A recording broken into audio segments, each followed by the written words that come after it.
Hello everyone, welcome back to the channel. तो आज मैं विजन की टेस्ट सीरीज़ लगा रही थी, तो सोचा चलो आपके साथ भी शेयर करें। तो साथ साथ आप भी करते रहिए और मैं भी क्वेश्चंस को करूँगी।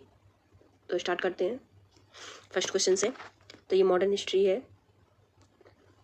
फर्स्ट क्वेश्चन है, 1931 के गांधी इरविन समझौते में निम्नलिखित में से कौन सी शर्तें शामिल थी?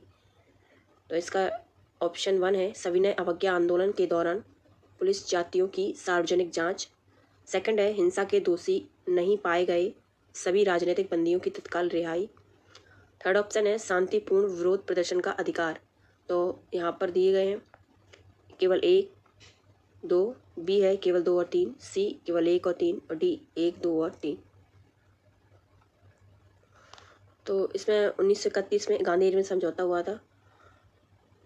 अब मैं क्या करती हूँ, जैसे कि क्वेश्चंस अगर मेरा गलत हो जाता है तो मैं पूरा, जैसे गांधी इरविन समझौता है तो इसके बारे में मैं पूरा पढ़ लेती हूँ एक बार कि क्या क्या समझौते में बताया गया है, क्या क्या पॉइंट्स हैं। तो यहाँ पर हमें करना क्या है, और पहले हमें देखना है कि जो आपको याद हो सबसे पहले उसको देखना है। तो यहाँ पर मुझे ये सही लग रहा है सेकंड। तो सेकंड ऑप्शन तो तीनों में है शांतिपूर्ण विरोध प्रदर्शन का अधिकार, ये भी सही है। और यहाँ पर दिया गया है सविनय अवज्ञा आंदोलन के दौरान पुलिस जातियों की सार्वजनिक जांच। तो ये मुझे गलत लग रहा है, तो इसलिए मुझे लगता है 2 और 3 ही इसका आंसर हुआ।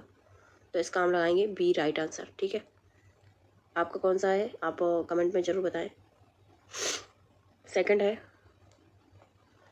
तिलक की होम रूल लीग के संदर्भ में निम्नलिखित कथनों पर विचार कीजिए। होम रूल लीग कब लागू हुआ था?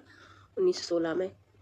और इसके ऑप्शन क्या है, इसके अंतर्गत होम रूल की विचारधारा के प्रचार प्रसार हेतु धार्मिक त्योहारों का एक महत्वपूर्ण रणनीति के रूप में प्रयोग किया गया था।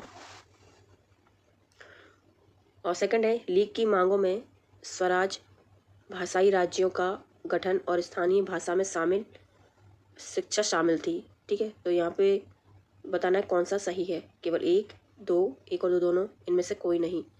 तो यहाँ पर तो सीधा मुझे पता चल रहा है जो फर्स्ट वाला है वो तो गलत है, क्योंकि यहाँ पर धार्मिक त्योहारों की बात कर रहा है कि ऐसा नहीं था। ठीक है, तो इसका राइट मुझे लग रहा है, क्योंकि ये लीग की जो मांगे थी स्वराज भाषाई राज्यों का गठन और स्थानीय भाषा में शिक्षा शामिल थी। तो इसका ये सही हो जाएगा। तो इसका राइट हमें लगता है बी होगा, केवल 2।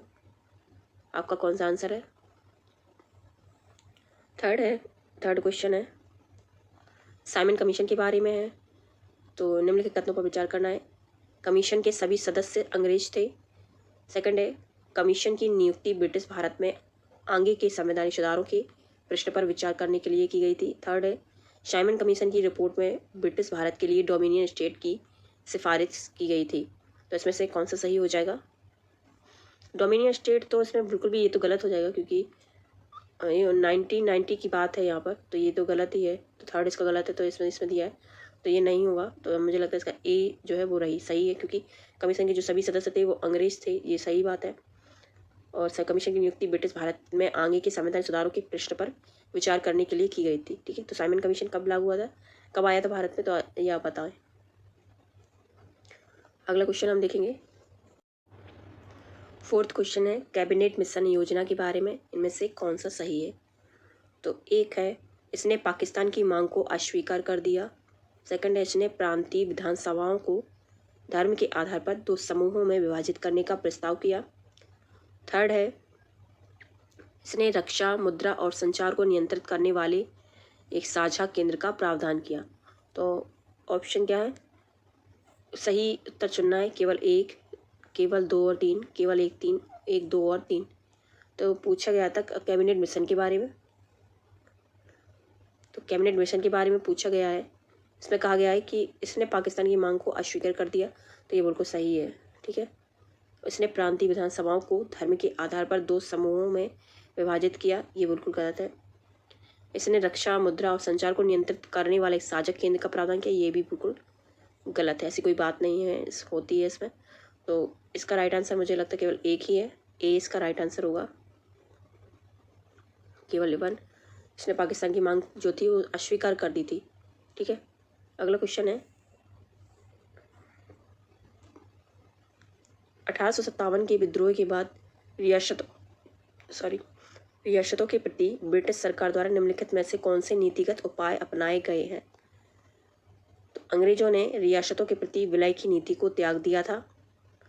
सेकंड है, अंग्रेजों ने रियासतों के दिन प्रतिदिन के मामलों में हस्तक्षेप करना बंद कर दिया। थर्ड है, रियासतों को पूर्णतः ब्रिटिश क्राउन के अधीन कर दिया गया। तो ऑप्शन क्या है? 1 और 2, 2 और 3, और सी है 1, 3, डी है 1, 2 और 3। तो इसमें से राइट आंसर क्या होगा? क्वेश्चन इसको एक बार हम फिर से पढ़ेंगे। तो इसमें क्या कहा गया है? 1857 के विद्रोह के बाद जो रियासतों के प्रति ब्रिटिश सरकार द्वारा निम्नलिखित में से कौन सी नीतियां हैं वो अपनाई गई थी, तो ये पूछा गया है। तो अंग्रेजों ने रियासतों के प्रति विलय की नीति को त्याग दिया था, ये बिल्कुल सही है। ठीक है। और अंग्रेजों ने रियासतों के दिन प्रतिदिन के मामलों में हस्तक्षेप करना बंद कर दिया, ये बिल्कुल गलत है। रियासतों को पूर्णतः ब्रिटिश क्राउन के अधीन कर दिया गया, ये भी बिल्कुल सही है। तो इसका राइट आंसर हो जाएगा फर्स्ट एंड थ्री। ठीक है। तो इसका क्या है? सी आंसर है। 6 क्वेश्चन है भारत छोड़ो आंदोलन से। ठीक है। तो भारत छोड़ो आंदोलन 1942 के दौरान गांधी जी के द्वारा राष्ट्र को दिए गए निर्देशों के संदर्भ में निम्नलिखित कथनों पर कौन सा सही है? निम्नलिखित में से इनमें से कौन सा सही है? भारत छोड़ो आंदोलन 1942 के दौरान गांधी जी के द्वारा राष्ट्र के लिए जो निर्देश दिए गए थे वो इनमें से कौन से हैं, ये बताना है कौन से सही है। फर्स्ट है, सरकारी सेवकों से कहा गया कि वे त्यागपत्र दे दें और खुले तौर पर कांग्रेस के प्रति अपनी निष्ठा की घोषणा करें। सेकंड है, सैनिकों से कहा गया कि वे अपने पद ना छोड़ें अपितु लोगों पर गोली चलाने से इनकार कर दें। थर्ड है, गांधी जी ने रियासतों से कहा कि वे विदेशी सत्ता के प्रति निष्ठा प्रदर्शित करने के बजाय अपने लोगों की संप्रभुता को स्वीकार करें। और फोर्थ है, किसान भू राजस्व का भुगतान करने से मना कर दें और जो रैयतें हैं किसी भी जमींदार को कोई कर देने से साफ मना कर दें। तो इनमें से कौन सा कथन सही है जो गांधी जी ने निर्देश दिए थे 1942 के बाद? ठीक है। तो जो भारत छोड़ो आंदोलन हुआ था उसी के दौरान जो 1942 में हुआ था, तो उसमें कौन से निर्देश दिए थे? ऑप्शन है 1, 2, 4, 1, 2, 3, 4, सी है 2 और 3, डी है 1, 3 एंड 4। तो इसमें से सही हमें बताना है। ये क्वेश्चन है 6। तो यहाँ पर है, सरकारी सेवकों से कहा गया कि वे त्यागपत्र दे दें और खुले तौर पर कांग्रेस के प्रति अपनी निष्ठा की घोषणा करें। तो ये जो शब्द है कांग्रेस के प्रति निष्ठा की घोषणा, तो ये यहाँ से गलत हो जाता है। ठीक है। सेकंड है, सैनिकों से कहा गया कि वे अपने पद ना छोड़ें अपितु लोगों पर गोलियां ना चलाएं, तो ये सही है। गांधी जी ने रियासतों से कहा कि वे विदेशी सत्ता के प्रति निष्ठा प्रदर्शित करने के बजाय अपने ही लोगों की संप्रभुता को स्वीकार करें, तो ये भी सही है। किसान भू राजस्व का भुगतान करने से मना कर दें और रैयत है किसी भी जमींदार को कोई कर ना देने से साफ इनकार कर दें, तो ये गलत हो जाएगा। तो यहाँ पर ऑप्शन क्या हमने चूज़ किए? 2 और 3, 2 और 3, तो सी इसका सही हो जाएगा। 7 है, तिभागा आंदोलन के संदर्भ में निम्नलिखित कथनों पर विचार कीजिए। बटाईदार भूमि से होने वाली उपज के 1/3 की मांग कर रहे थे। जो बटाईदार थे वो भूमि से होने वाली उपज है उसका 1/3 की मांग कर रहे थे। सेकंड है, इस आंदोलन की मांगों की जांच हेतु फ्लाइट कमीशन का गठन किया गया। तो परिक्त में से कौन सा सही है? केवल 1, 2, 1, 2 दोनों, डी है इनमें से कोई नहीं।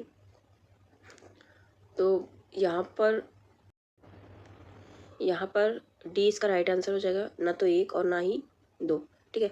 तो अभी हम इतने क्वेश्चन करेंगे क्योंकि वीडियो लंबा हो जाएगा। अगर आप चाहें तो हम इसके और भी वीडियो बना सकते हैं अगर आपको लगता है। ठीक है। तो ये तो बस हमने ऐसे ही आपको दिखाने के लिए वीडियो बनाया था। तो इसमें मैं क्या करती हूँ, जब भी क्वेश्चन करती हूँ, कोई भी क्वेश्चन में मुझे डाउट होता है, जैसे कि तिभागा आंदोलन से संबंधित क्वेश्चन पूछा गया है, तो मैं इसके बारे में पूरा पढ़ लूँगी कि क्या क्या इसके पॉइंट्स जो हैं सही है। ठीक है। तो इससे क्या होता है, एक पूरा जो टॉपिक होता है वो कंप्लीट हो जाता है अगर आप तुरंत उसको बुक में देख लेते हैं, जो भी आप बुक पढ़ते हैं। ठीक है।